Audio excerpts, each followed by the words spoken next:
कमरे में कुछ पल के लिए ऐसी खामोशी छा गई जैसे किसी ने हर आवाज को अचानक रोक दिया हो। सामने खड़ी लड़की की आंखों में गुस्सा नहीं था, बल्कि सालों से जमा हुआ दर्द था। उसने धीरे से अपनी माँ की तरफ देखा और फिर सामने खड़े लोगों से कहा, आपको हमारी अम्मी के बारे में आखिर कितना पता है? क्या आपको मालूम है कि उन्होंने हमारी खातिर क्या क्या बर्दाश्त किया? क्या आपको पता है कि उन्होंने अपनी जिंदगी किस तरह काटी? नहीं, आपको कुछ नहीं मालूम। आप सिर्फ बाहर से उस घर को देखते रहे और समझते रहे कि सब ठीक है। लेकिन उस घर की चार दीवारों के अंदर हमारी अम्मी हर दिन थोड़ा थोड़ा टूटती रही थी। उसकी आवाज़ कांप रही थी, मगर शब्दों में इतनी मजबूती थी कि सामने खड़े किसी भी इंसान के पास जवाब नहीं था।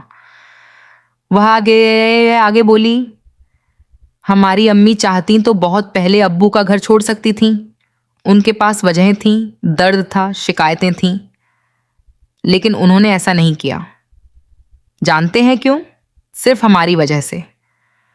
उन्हें डर था कि अगर उन्होंने तलाक लिया तो उस समय के सख्त सामाजिक और पारिवारिक नियमों की वजह से हमसे उनका रिश्ता तक छीन लिया जाएगा।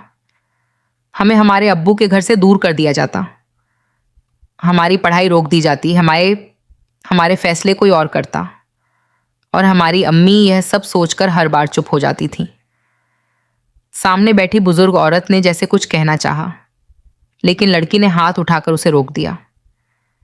नहीं, आज मुझे बोलने दीजिए, क्योंकि आज अगर मैं चुप रही तो मेरी अम्मी के सारे आंसू बेकार चले जाएंगे।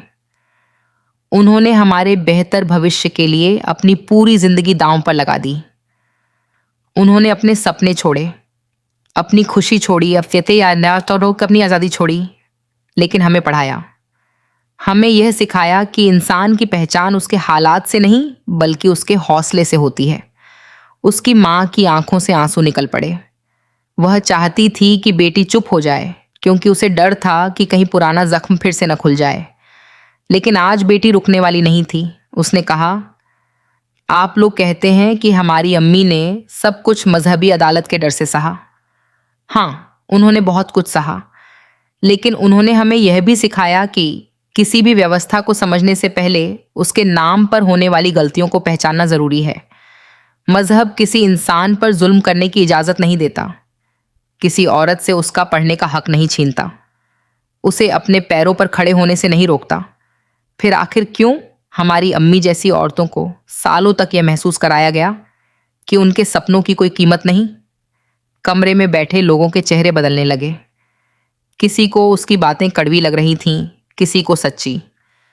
तभी सामने से एक सख्त आवाज आई, तो तुम कहना चाहती हो कि तुम्हारी अम्मी ने जो कुछ सहा उसकी वजह यही पुराने उसूल थे? फिर तुम खुद क्या कर रही हो यहां? किसके घर में खड़ी हो? क्या तुम्हें याद है कि तुम्हारी मंगनी किससे होने वाली है?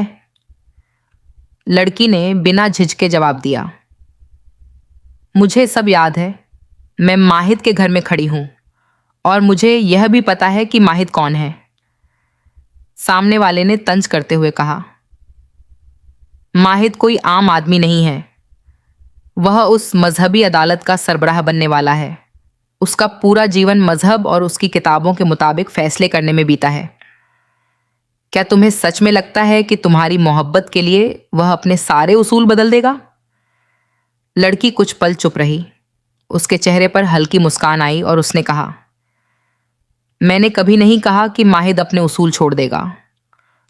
मैंने सिर्फ इतना कहा है कि माहिद उन उसूलों को सही तरह समझेगा, क्योंकि इंसाफ का मतलब किसी इंसान की आवाज दबाना नहीं होता।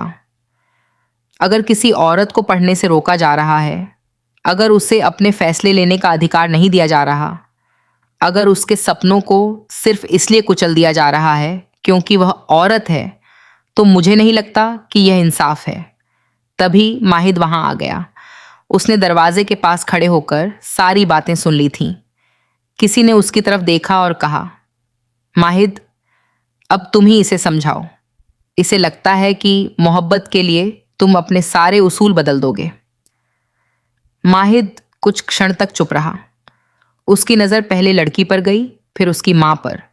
उसकी आंखों में एक अजीब सी गंभीरता थी। उसने कहा, मैं अपने उसूल नहीं बदलूंगा। यह सुनते ही लड़की के चेहरे का रंग उड़ गया। कमरे में मौजूद हर व्यक्ति ने राहत की सांस ली, लेकिन माहिद ने अपनी बात पूरी की। लेकिन अगर मेरे उसूलों की गलत व्याख्या करके किसी बेगुनाह पर जुल्म हो रहा है, तो मैं उस गलत व्याख्या के खिलाफ जरूर खड़ा होऊंगा। अचानक कमरे की हवा बदल गई। लड़की ने उसकी तरफ देखा। माहिद आगे बढ़ा और बोला, मुझे पता है कि तुम्हारी अम्मी ने क्या सहा है। शायद जितना तुम सोचती हो उससे भी ज्यादा। लड़की हैरान रह गई। आपको कैसे पता? माहिद ने तुरंत जवाब नहीं दिया। उसने अपनी जेब से एक पुराना कागज निकाला और मेज पर रख दिया। क्योंकि तुम्हारी अम्मी की कहानी मेरे पास सिर्फ सुनी हुई बात नहीं है, मैंने इसे पढ़ा है। लड़की ने कांपते हाथों से वह कागज उठाया। उस पर उसकी मां का नाम लिखा था।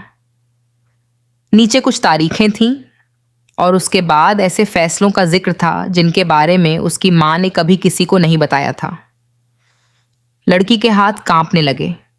उसने मां की तरफ देखा, लेकिन मां ने नजरें झुका ली। माहिद ने कहा, तुम्हारी अम्मी ने सिर्फ तुम्हें बचाने के लिए चुप्पी नहीं साधी थी, उन्होंने किसी और को भी बचाया था। लड़की ने घबराकर पूछा, किसे? माहिद चुप हो गया। कमरे में फिर सन्नाटा छा गया। लड़की ने कागज को पलटा तो पीछे सिर्फ एक वाक्य लिखा था, अगर यह सच सामने आया तो पूरा परिवार टूट जाएगा। अब उसे समझ आ गया कि उसकी मां की कहानी सिर्फ दुख की कहानी नहीं थी। उसके पीछे कोई ऐसा राज छिपा था जिसे आज तक जानबूझकर दबाकर रखा गया था।